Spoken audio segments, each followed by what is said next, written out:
Nike, যা আজ পৃথিবীর সবচেয়ে বড় স্পোর্টস ওয়্যার ব্র্যান্ড। আর এই কোম্পানি প্রতিদিন প্রায় 1000 কোটি টাকার ব্যবসা করে। রোনালদো, রাফায়েল নাদালের মতো আরো বিশ্ব সেরা অ্যাথলেটরা ব্যবহার করে নাইকির প্রোডাক্ট। কিন্তু তুমি কি বিশ্বাস করবে, এই নাইকি যিনি তৈরি করেছিলেন তিনি নিজেই একজন ফেল্ড অ্যাথলেট ছিলেন, যিনি একসময় নিজের গাড়ির ডিক্কি খুলে জুতা বিক্রি করতেন। আর এই গল্পটা হলো নাইকির প্রতিষ্ঠাতা ফিল নাইট এর। ফিল নাইটের জন্ম হয়েছিল 1938 সালে আমেরিকার এক ছোট্ট শহর পোর্টল্যান্ডে। ছোটবেলা থেকেই সে খুব দৌড়াতে পছন্দ করত, আর তার জীবনে একটাই স্বপ্ন ছিল, সে একদিন বড় হয়ে একজন গ্রেট অ্যাথলেট হবে। স্কুল আর কলেজ জীবনে ফিল দৌড়ের জন্য ভীষণ পরিশ্রম করেছিল, অনেক রেস জিতেছিল আর অনেক মেডেল পেয়েছিল। আর দৌড়াদৌড়ির পাশাপাশি সে তার নিজের পড়াশোনাও চালিয়ে যায়। 1962 সালে সে তার MBA শেষ করে। একদিন ফিল প্র্যাকটিসের সময় তার জীবনের সবচেয়ে কঠিন সত্যটা তার চোখের সামনে এসে দাঁড়ায়। সে বুঝতে পারে সে সারাটা জীবন দৌড়ের পিছনে থাকলেও সে তার রাজ্যের সেরা রানারদের একজন হতে পেরেছিল, কিন্তু সে কখনোই ন্যাশনাল বা ইন্টারন্যাশনাল লেভেলের অ্যাথলেট হতে পারেনি। সত্যটা ছিল খুব কষ্টের, যে ফিল ভালো কিন্তু গ্রেট ছিল না। তখন তার বয়স 24 বছর, আর এই বয়স নিয়ে দৌড়ে ভালো কিছু হওয়ার সুযোগ আর বাকি ছিল না। তারপর ফিল এর মন ভীষণ ভারী হয়ে যায়, আর ফিল নাইট মেনে নেয় এটাই তার অ্যাথলেট ক্যারিয়ারের শেষ। সে তার নিজের স্বপ্নে ব্যর্থ হয়েছিল, কিন্তু খেলাধুলা থেকে দূরে যেতে সে কখনো চাইতো না। একজন রানারের মতো ফিল তার দৌড়ের জুতার সাথে ভীষণভাবে জড়িয়েছিল, আর সেখান থেকেই তার মাথায় ঢুকে যায় এক নতুন চিন্তা, আমি জুতার ব্যবসা করব। হঠাৎ মনে পড়ে যায় MBA করার সময় কয়েক সপ্তাহ ধরে রানিং শু বিজনেস নিয়ে একটা রিসার্চ পেপারে লিখেছিল। সেই রিসার্চে সে দেখেছিল জাপানের ক্যামেরা কোম্পানিগুলো খুব কম দামে ভালো কোয়ালিটি দিত, আর এটি পুরো আমেরিকান মার্কেট উলটপালট করে দিয়েছে। ফিল বুঝতে পারে ঠিক এভাবে জাপানি জুতাও আমেরিকার জুতার বাজার বদলে দিতে পারে, এমনকি সেই সময়ের সবচেয়ে বড় দুটি কোম্পানি অ্যাডিডাস আর পিউমাকেও ছাড়িয়ে যেতে পারে। আর একটা কলেজ প্রজেক্টের উপর ভর করে ব্যবসা শুরু করা ছিল ভীষণ বড় ঝুঁকি, কিন্তু ফিলের আর কোনো রাস্তাই খোলা ছিল না। সে সিদ্ধান্ত নেয় জাপান থেকে টাইগার ব্র্যান্ড জুতা এনে আমেরিকায় বিক্রি করবে। এই টাইগার জুতা বানাতো জাপানি কোম্পানি ওনিটসুকা। এরপর ফিল তার জীবনের সব সঞ্চয় এক করে জাপানের ফ্লাইটে ওঠে। জাপানে এসেই সে ওনিটসুকা নামের কোম্পানির সাথে মিটিং করে। মিটিং এর শুরুতেই তাকে একটা প্রশ্ন করা হয়, আপনার কোম্পানির নাম কি? ফিলের তখন কোনো কোম্পানিই ছিল না, কিন্তু হঠাৎ করে তার চোখের সামনে ভেসে ওঠে দৌড়ে জেতার নীল রিবন গুলো, আর সে সঙ্গে সঙ্গে বলে ফেলে ব্লু রিবন স্পোর্টস। এই নামে তখন কোনো কোম্পানি ছিল না, কিন্তু এই নামটা তাদের অনেক পছন্দ হয়। ভাগ্যক্রমে ওনিটসুকা কোম্পানি ইমপ্রেস হয়, আর তারা আমেরিকায় টাইগার জুতা বিক্রির অনুমতি দেয়। ফিলের তখন খুশির কোনো সীমা ছিল না। সে সঙ্গে সঙ্গে জুতোর স্যাম্পলের টাকা পাঠিয়ে দেয় আর ফিরে আসে আমেরিকায়। আর এরপরেই শুরু হয় তার অপেক্ষা। 1 মাস, 2 মাস, 4 মাস কেটে যায়, কিন্তু কোনো জুতাই আসে না। চিঠি লিখলে ওনিটসুকা বলে জুতা খুব শীঘ্রই পৌঁছাবে, কিন্তু বাস্তবে কিছুই আসে না। তবুও ফিল আশা ছাড়েনি, কিন্তু বেঁচে থাকার জন্য তার একটা দরকার ছিল চাকরি। তাই সে একটি ছোট ফার্মে চাকরি নেয়। আর প্রায় 1 বছর কেটে যাওয়ার পর ফিল তখন প্রায় আশা হারিয়ে ফেলেছে। ঠিক তখনই কাস্টম থেকে একটি নোটিশ আসে, জাপান থেকে 12টি জুতার বাক্স এসেছে। এরপর ফিল দৌড়ে গিয়ে জুতোগুলো সংগ্রহ করে, বক্স খুলে জুতোগুলো বের করে এবং সে তার কলেজ কোর্স বিল বাওয়ারম্যানকে দেখায়, আর তাকে নিজের পুরো বিজনেস প্ল্যানটি বুঝিয়ে বলে। জুতা দেখে বাওয়ারম্যান এতটাই খুশি হন যে পরের দিনে সে ফিলকে বলে, আমি তোমার পার্টনার হতে চাই 50-50। আর তারপরে দুইজনে 50-50 করে ব্যবসা শুরু করে। এরপর এই জুতোগুলো বিক্রি হওয়ার পর ফিল আবার প্রথম অর্ডার দেয় 300 জোড়া জুতা, দাম মাত্র $1000। আর এইবার জুতা ঠিক সময়ে এসেছে, আর ব্লু রিবন পায় ওয়েস্ট US এর একচেটিয়া অধিকার। আর এই সুযোগের জন্যই ফিল এতদিন অপেক্ষা করেছিল। আর সে সঙ্গে সঙ্গে নিজের চাকরিটি ছেড়ে দেয় আর পুরোপুরি ব্যবসায় নেমে যায়। এরপর ফিল তার জুতোগুলো অন্য দোকানদারের কাছে যখন নিয়ে যেত তখন কেউ তার জুতোগুলো নিত না। আর এই সময় ফিলের নিজের দোকান খোলার মতো পর্যাপ্ত টাকা ছিল না। আর তখনই তার মাথায় আসে এক দুর্দান্ত আইডিয়া। সে নিজের গাড়ির ডিকিতে জুতা ভরে নেয়, আর যেখানেই অ্যাথলেটিক কম্পিটিশন হয় সেখানেই সে চলে যায়। সে সবার সাথে কথা বলে এবং নিজের জুতা দেখাতে শুরু করে। এর আগে ফিল সেলসের কাজ করেছিল, কিন্তু তখন সে ব্যর্থ হয়েছিল। কিন্তু এইবার কাস্টমারদের রেসপন্স দেখে ফিল নিজেই অবাক হয়ে যায়। জুতা বিক্রি হচ্ছিল গরম পিঠার মতো, খুব তাড়াতাড়ি। আর এই কারণে সে খুব সহজেই বুঝতে পারে টাইগার জুতাই সবার জন্য সেরা। মাত্র 2 মাসেই সে প্রথম 300 জোড়া জুতা বিক্রি করে ফেলে। এই জুতাগুলো বিক্রি হওয়ার পর সে আবার 900 জোড়া জুতার অর্ডার দেয়, কিন্তু সমস্যা ছিল এক জায়গায়, তার মোট আয় ছিল মাত্র $2000 আর নতুন অর্ডারের খরচ $3000। তাই জীবনে প্রথমবার ফিল ব্যাংক থেকে $1000 লোন নেয়। ব্লু রিবন এর শক্ত ব্যবসা দেখে ব্যাংক লোন দিতে রাজি হয়ে যায়। ফিল এখন অনেক খুশি, বিল বাওয়ারম্যানের মতো একজন পার্টনার আর এমন একটি প্রোডাক্ট যেটা নিজে নিজেই বিক্রি হচ্ছে। কিন্তু ঠিক তখনই গল্পে আসে এক ভয়ঙ্কর মোড়।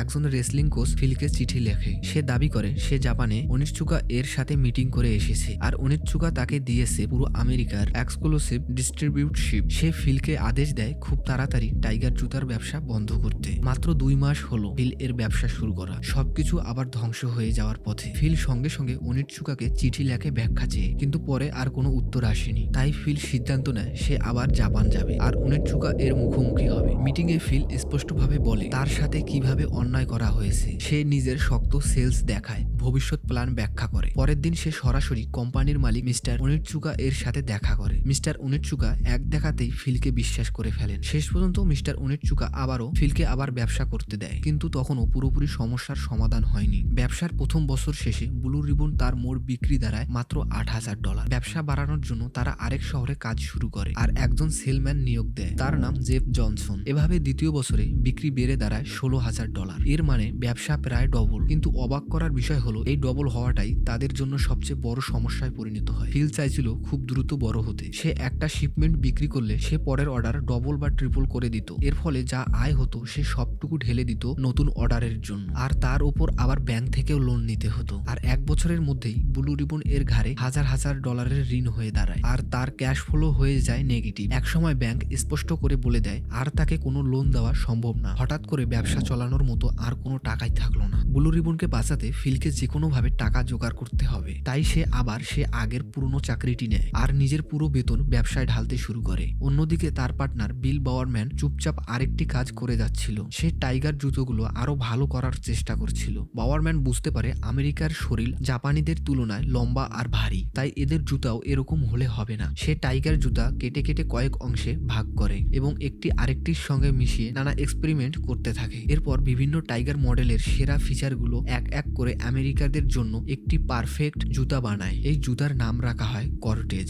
অনিচ্ছুকা এই কর্টেজ জুতা উৎপাদন শুরু করে আর আমেরিকায় ঢোকার সঙ্গে সঙ্গেই জুতা হয়ে দাঁড়ায় সুপারহিট। আর এভাবে ফিল পরের 5 বছর পুরো আমেরিকার টপ শু ব্র্যান্ডগুলোর একটাই পরিণত হয়। 1971 সালের মধ্যে বিক্রি হয়ে দাঁড়ায় $13 লাখ আর ব্যবসা প্রতি বছরেই ডবল হচ্ছিল। এখন ফিলের আর চাকরির দরকার ছিল না। সে পুরোপুরি ব্লু রিবন এ যোগ দেন। সবকিছু একদম পারফেক্ট চলছিল। ঠিক তখনই জাপান থেকে আসে একটা ভয়ঙ্কর ধাক্কা। ব্লু রিবন এর সাফল্য দেখে অনিচ্ছুকা লোভী হয়ে ওঠে। তারা চায় টাইগার জুতা থেকে আসা সব আয় নিজেদের কাছে রাখতে। তাই তারা ফিলকে আরেকটা আলটিমেটাম দেয়, ব্লু রিবন এর 51% শেয়ার আমাদের কাছে বিক্রি করো, না হলে আমেরিকার এই ডিল অন্য কারো হাতে তুলে দিবে। ফিল একদম ভেঙে পড়ে। সে ভীষণ কষ্ট পায়। সে কখনো এটা ভাবতেও পারেনি। আর তখনই ফিল তার জীবনের সবচেয়ে বড় সিদ্ধান্ত নেয়। সে তার পুরো টিমকে ডাক দেয় এবং তাদেরকে বলে এই মুহূর্তটার জন্যই আমরা এতদিন অপেক্ষা করছিলাম। অন্যের ব্র্যান্ড বিক্রির সময় শেষ, এখন সময় নিজের ব্র্যান্ড বানানো। আর এই সিদ্ধান্তের সঙ্গে সঙ্গে ফিল অনিচ্ছুকা এর সঙ্গে পার্টনারশিপ ভেঙে দেয়। সে সিদ্ধান্ত নেয় এবার নিজের ব্র্যান্ডের জুতো বানাবো। ফিল একটি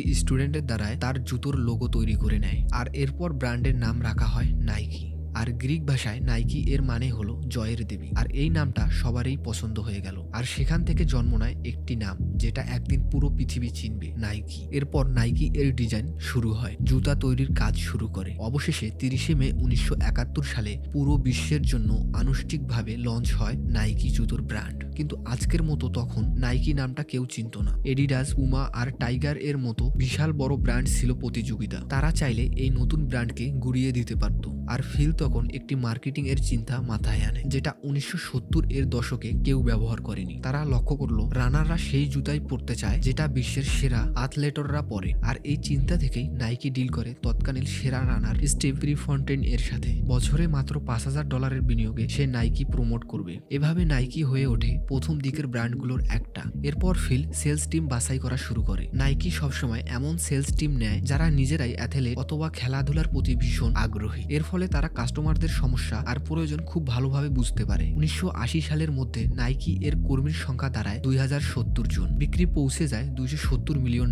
আর এডিডাসকে হারিয়ে নাইকি হয়ে ওঠে আমেরিকার সবচেয়ে বড় অ্যাথলেটিক্স কোম্পানি। ফিল তখন মনে করে হ্যাঁ আমি পেরেছি, যেটা আমার স্বপ্ন ছিল সেটি আজ বাস্তবে প্রমাণ হয়ে গেল। কিন্তু নাইকি এর গল্প এখানেই শেষ হয় না। ঠিক তখনই বাজারে আসে এক নতুন নাম, রিবক। নাইকি সবসময় ফোকাস করতো পারফরমেন্স এর ওপর। লুক আর স্টাইল তাদের কাছে গুরুত্বপূর্ণ পণ্য ছিল না। কিন্তু 1980 এর দশকে ফ্যাশন ট্রেন্ড বদলে যায়। মানুষ এখন শুধু শক্ত জুতা নয়, চায় সুন্দর স্টাইলিশ জুতো, আর রিবক ঠিক সেটাই দেয়। আর ধীরে ধীরে মানুষ নাইকি থেকে দূরে সরে যেতে থাকে। প্রথমবারের মতো নাইকি লোকসানে পড়ে, কর্মীদের ছাঁটাই করতে হয়। 1986 সালে রিবক হারিয়ে যায় নাইকিকে এবং হয়ে ওঠে সবচেয়ে বড় শু কোম্পানি। আর নাইকিকে বাঁচাতে হলে এখন দ্রুত কিছু করতে হবে। তাই নাইকি এবার বেছে নিল একজন বাস্কেটবল প্লেয়ারকে। তার নাম মাইকেল জর্ডান। তিনি একজন খুব ভালো বাস্কেটবল প্লেয়ার। ফিল জানতো সে একদিন ইতিহাস তৈরি করবে। তাই নাইকি জর্ডানকে ব্র্যান্ড অ্যাম্বাসাডর বানান এবং তার নামে লঞ্চ করে একটি নতুন বাস্কেটবল শু, এয়ার জর্ডান। এর আগে বাস্কেটবল শু মানেই ছিল সাধারণ আর বোরিং ডিজাইন, কিন্তু এই এয়ার জর্ডান সবকিছুই বদলে দেয়। এর বোল্ড কালার, স্টাইলিশ ডিজাইন পুরো বাস্কেটবল শু কালারকে পাল্টে দেয়। ঠিক সেই সময় মাইকেল জর্ডানও নিজের সেরা ফর্মে ছিল। সে এই জুতা পরে পুরা ম্যাচ খেলে আর নাইকি চালায় দারুণ বিজ্ঞাপন। এরপর লঞ্চের প্রথম বছরে নাইকি বিক্রি করে $100 মিলিয়ন